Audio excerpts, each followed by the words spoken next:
খ্ৰীষ্টত প্ৰিয় বিশ্বাসী ভাই ভনীসকল আৰু আজিৰ এই প্ৰগ্ৰাম আয়োজন কৰা সকলোকে যিসকল বিষয়ববীয়াবিলাক আছে আৰু আমাৰ যি বড়ো ফেলোশ্বিপৰ আৰু বিভিন্ন ঠাইৰ পৰা অহা সকলোকে মোৰ ফালৰ পৰা ঈশ্বৰৰ প্ৰেম আৰু অনুগ্ৰহ আপোনালোকলৈ যাচিছোঁ। আৰু প্ৰথমতে মই সুধি ল'বলৈ বিচাৰিছোঁ, অসমীয়াত আপোনালোকে শুনিব না হিন্দী, কোনটোত আপোনালোকৰ কাৰণে ভাল হ'ব সেইটো জনালে ভাল আছিলে। হিন্দীতে ভাল হ'ব। হিন্দীতে ক'লে ভাল হ'ব, সকলোৱে বুজি পাব। ঠিক আছে, দুইটাই মিক্স কৰি দিম। প্ৰথমতে ঈশ্বৰক ধন্যবাদ দিওঁ, তাৰপিছত আমি আজিৰ যি আমাৰ কাৰণে ঈশ্বৰে যি বাক্য ৰাখিছে এই বাক্যৰ প্ৰতি আমি আগবাঢ়িম। আহক আমি সকলোৱে মূৰ ধুৱাওঁ আৰু ঈশ্বৰক প্ৰাৰ্থনা কৰোঁ। স্বৰ্গত থকা অতি মৰমীয়াল পিতৃ ঈশ্বৰ যীশুৱা, তোমাৰ চৰণত আহিছোঁ। বিগত জীৱনত তুমি আমাৰ লগত থাকিলা আৰু আজি এই সুন্দৰ দিন, সুন্দৰ জীৱন যি তুমি আমাক দিছা, আৰু এই জীৱনটো আমি পাই প্ৰভু তোমাক ধন্যবাদ দিছোঁ। আৰু তুমি আমাক তোমাৰ প্ৰেমেৰে তুমি আমাক প্ৰেম কৰিলা আৰু আজি এই দিনটো তুমি আমাৰ কাৰণে ৰাখিলা, যাতে আমি তোমাৰ লগত, তোমাৰ বাক্যৰ লগত নিজৰ সংগতি ৰাখিব পাৰোঁ।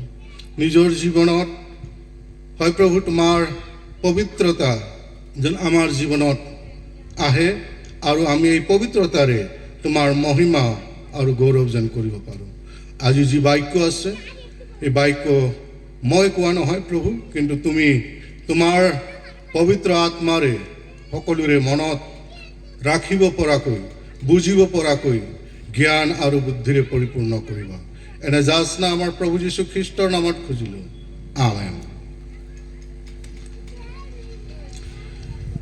तो आज के लिए जो भी वचन हमारे पास रखा गया है, उन वचन को मनन करने से पहले मैं सभी को धन्यवाद देना चाहता हूं कि मैं इतना सौभाग्य और योग्य व्यक्ति नहीं हूं कि मैं आप लोगों के सन्मुख इन सारी वचनों को विस्तारित रूप में बता सकूं, लेकिन कोशिश करूंगा कि जो परमेश्वर का सामर्थ्य है, परमेश्वर का जो आशीषें हैं, उनको आप लोग जरूर समझ पाएंगे।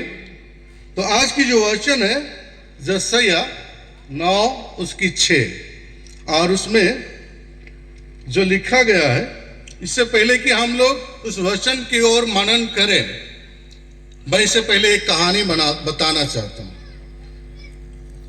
और वो कहानी शुरुआती दिन की है, जब परमेश्वर ने दुनिया को जब सृष्टि किया, उसके बाद हम सभी जानते हैं कि आदम और हवा को सृष्टि किया।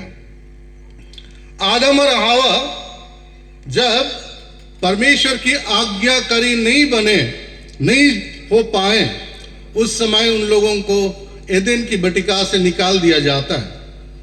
उसके बाद परमेश्वर के साथ जो संबंध था, जो आदम और हवा जो परमेश्वर के साथ बातें करते थे, परमेश्वर के साथ रहा करते थे, परमेश्वर के साथ अच्छा उनकी वार्तालाप होता था, लेकिन अनाज्ञाकारिता उन्हें परमेश्वर की उपस्थिति से दूर किनारे कर दिया।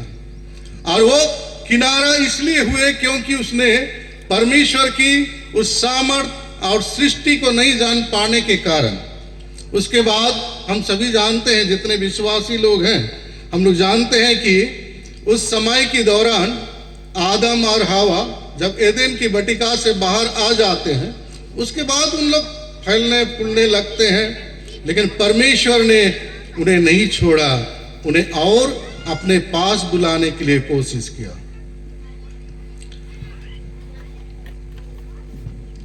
आप लोग अभी बाहर जो सूरज देख रहे हैं, उस सूरज को कोई ऐसे देख सकते हैं क्या खुले आंख में? बाद जो सूरज जो अभी धूप दे रहा, इस धूप को हम लोग देख सकते हैं क्या? कितना देर तक देख सकते हैं? ज्यादा से ज्यादा 2 सेकेंड। उससे ज्यादा देखेंगे तो हमारी आंख में क्या हो जाएगा? धुंधलापन आ जाएगा। तो उसको जो बनाने वाला है, उसको जिसने बनाया है, वो कितना ज्वाला होगा, वो उसका सामर्थ्य कितना है। तो जब परमेश्वर मनुष्यों को बनाने के बाद भी, जब एदेन आदम और हवा अपने जीवन में परमेश्वर की अनगरित हुए, उसके बाद उन लोग को उस जगह से निकाल दिया जाता है जहां पर परमेश्वर के साथ वे बातें करते थे। और उस ज्वाला जो सृष्टि का मूल का पिता है, उनके पास और भी योजनाएं थी मनुष्यों के लिए।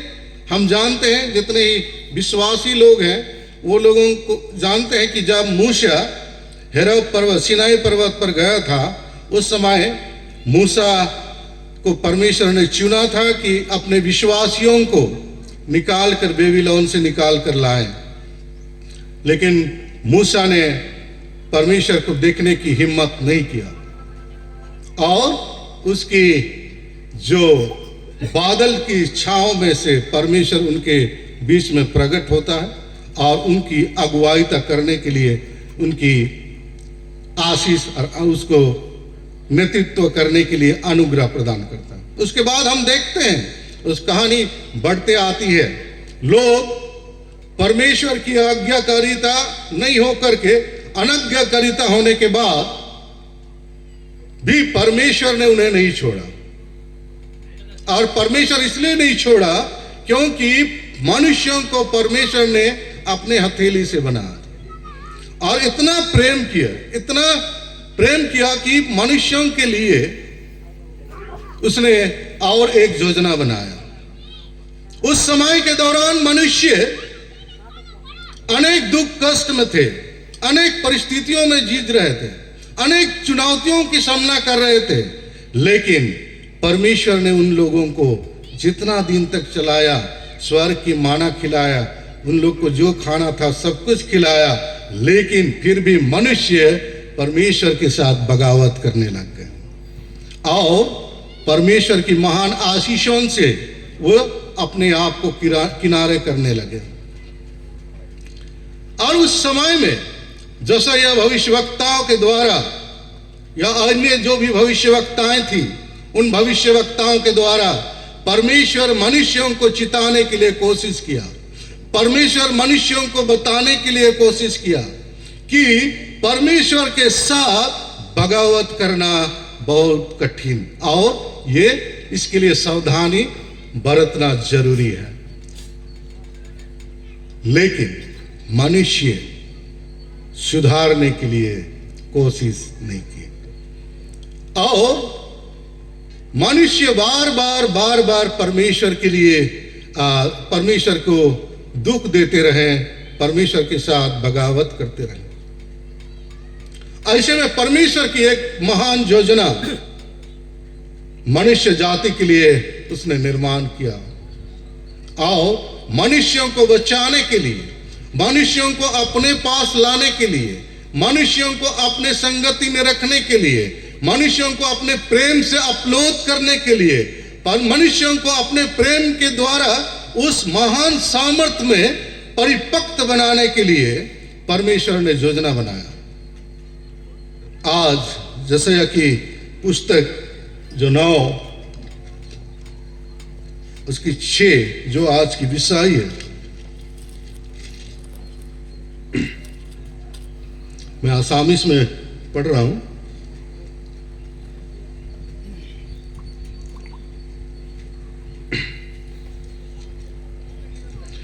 कियोनु आमालो एटी लोरा जन्मिल आमाक एटी पुत्र दान करा हल आरु तेवर कांधत हाखन भार अर्पित हब आरु तेव आश्चर्य मंत्री पराक्रम ईश्वर अनंत काल स्थायी पितृ आरु हांतिराज नामेरे प्रख्यात हब। आज जो वचन है परमेश्वर, हम लोग अभी थोड़ी देर पहले हमारे जो बाइबल रीडिंग किए, बाइबल पाठ पढ़े, उन लोगों के द्वारा हम उन सारी वचनों को सुने कि परमेश्वर की योजना क्या था। मैं और एक छोटी सी कहानी बताता हूँ और उसके बाद वचन को मैं आप लोगों के सम्मुख रखने का प्रयास करूंगा। एक राजा था और उसका बेटा राजकुमार था। जब वो अपने देश में घूमने गया तो वहां जाकर के एक स्त्री, लड़की उसको पसंद आ जाता है ना। हर एक के जीवन में हम लोग पसंद करते हैं, है ना। तो राजकुमार उस स्त्री से पसंद करता है, लेकिन एक राजकुमार के हैसियत से वो उसके पास जाकर के बताने में असक्षम है, क्योंकि वो लोग गांव के लोग हैं, गांव से आते हैं और उन लोग की जीवन शैली अलग है और राजकुमार की जीवन शैली अलग है। ऐसे में राजकुमार एक योजना बनाता है और वो योजना, वो एक साधारण व्यक्ति के रूप में उस गांव में जाता है, उस महिला से मिलती है, उन लोगों की रहन सहन शैली, जीवन शैली को वो ग्रहण कर लेता है और उनके साथ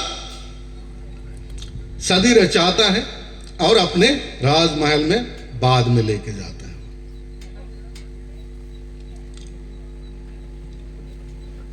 अगर वो राजकुमार के हैसियत से उस महिला के पास जाता तो महिला राजी होती उसके साथ शादी करने के लिए?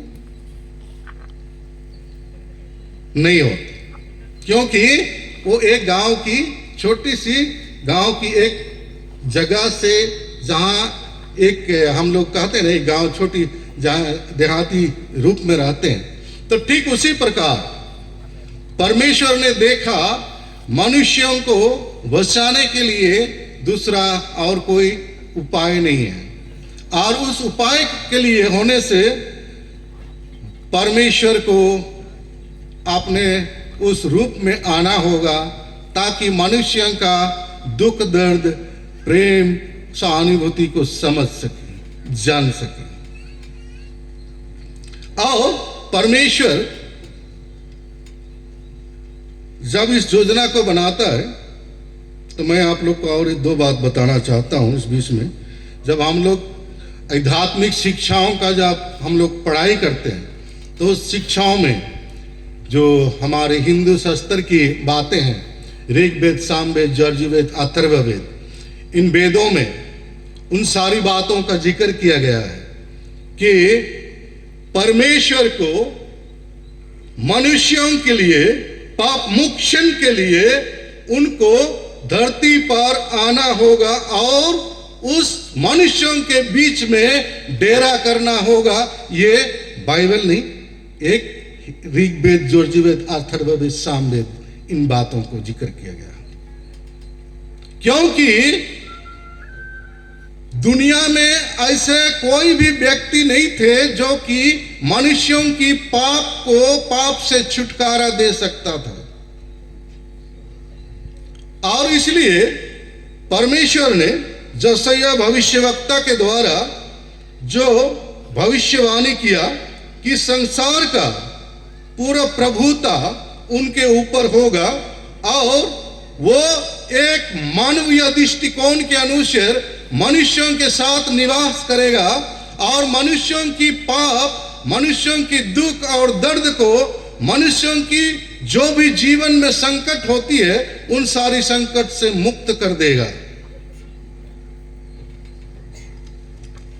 और इसलिए ये जो अवतार मनुष्य के रूप में, ऐश्वरिक रूप में, ईश्वरीय दृष्टिकोण के रूप में जब उसने इस आज की वचन के अनुसार जब हम देखते हैं कि हमारे लिए एक बालक उत्पन्न होता और वो सर्वपूरी, सर्वशक्तिमान, पूरे संसार का राजा कहलाएगा और शांति का राजकुमार कहलाएगा। मत्ती रचित सुसमाचार उसकी 4 उसकी 16 में कहा है कि जो लोग अंधकार में जी रहे थे वे एक अद्भुत ज्योति को देखने पाए और उनके ऊपर एक अद्भुत ज्योति उदय हुआ जो लोगों की जीवन को प्रकाशित करता है। और यही ज्योति मनुष्य के लिए एक ज्वाला और एक मार्ग के कारण बना। जौन रचित सुसमाचार की 1:9 में कहता है, वही ज्योति जो आज दुनिया को जो बनाने वाला वही ज्योति जगत में आया, ताकि हर एक व्यक्ति उस ज्योति की राह पर चल सके और हमें गौरवमय ईश्वरीय ज्ञान के विषय में हमें जानने के लिए अगुवाई करे। इसलिए जब यीशु उस जैसे कि भविष्यवक्ता के द्वारा ये जब हम देखते हैं कि वो सर्वकाल के लिए राजा बनेगा और वो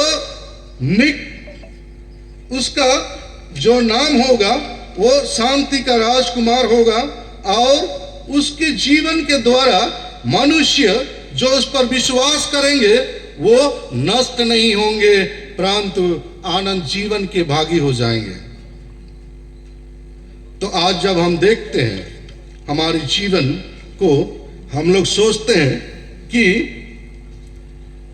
यीशु मसीह धरती पर नहीं भी तो आ सकता है, परमेश्वर अपने रूप में भी तो आ सकता था, हाँ कि नहीं? आ सकते थे? नहीं। अगर वो अपने रूप में आते तो हमारे जैसे लोगों के जीवन को साथ बैठने उठने, हमारी बातों को समझने के लिए, हमारी हृदयों की बातों को जानने के लिए हम लोग कभी उनके साथ साझा नहीं करते। लेकिन एक मनुष्य के रूप में एक हमारे बीच में डेरा किया, और जोना 8:12 में स्पष्टीकरण कर दिया है कि जो कोई मेरे पीछे चलेंगे उसके जीवन में अंधकार नहीं होगा, वो सदा ज्योति में चलेगा। तो मसीह में प्रियो, यहाँ पर आज जो वचन और उसकी शांतिमय शब्द जो है, उन बातों को हम लोग ध्यान करेंगे कि मसीही जीवन का एक ही लक्ष्य है, और वो है आनंद जीवन। उस आनंद जीवन को प्राप्त करने के लिए जब हम इन सारी वचनों को देखते हैं जो जीवित है, जो सार्थक है, सो 100% कार्यकारी होता है। और वही वचन आज हमारे बीच में एक पिता के रूप में और हमारे जीवन में उस शांति के रूप में, और हमारे जीवन में उस ईश्वरीय और मनुष्यत्व का गुणों को प्रकट करने के लिए, और हमारे जीवन में उद्धारता को लाने के लिए उसने आज के दिन को, उसने हमारे जीवन में अपने वचनों को रखा। आज हम लोग सुनते हैं बार बार बहुत सारे वचन, कभी कभी हम लोग ऐसे सोचते हैं कि हमारे जीवन में ऐसा कुछ भी समय नहीं है कि हम परमेश्वर को क्यों, इस बात को क्यों माने। आज जो मनन कर रहे हैं ये एडवेंट आने के जब दिसंबर आ जाता है पहला, तो हमारे मन में उथल पुथल होता है, अब क्रिसमस कब आएगा, हम उस दिन को कैसे स्वागत करेंगे, उस दिन हम क्या पकाएंगे, उस दिन हम क्या खाएंगे। एक हमारे जीवन में एक उत्पुतल, एक अजीब रूप हमारे धारण होता है। तो आज जो ये वचन हमारे साथ रखा गया है, क्या हम इस वचन के हम लोग अहमियत को, उनकी रहस्यों को जानने का कभी प्रयास करते हैं? नहीं। हम लोग भौतिक जीवन की, सांसारिक जीवन की उन परिस्थितियों को हम लोग देखना चाहते हैं और उसमें हम लोग विलीन हो जाते हैं।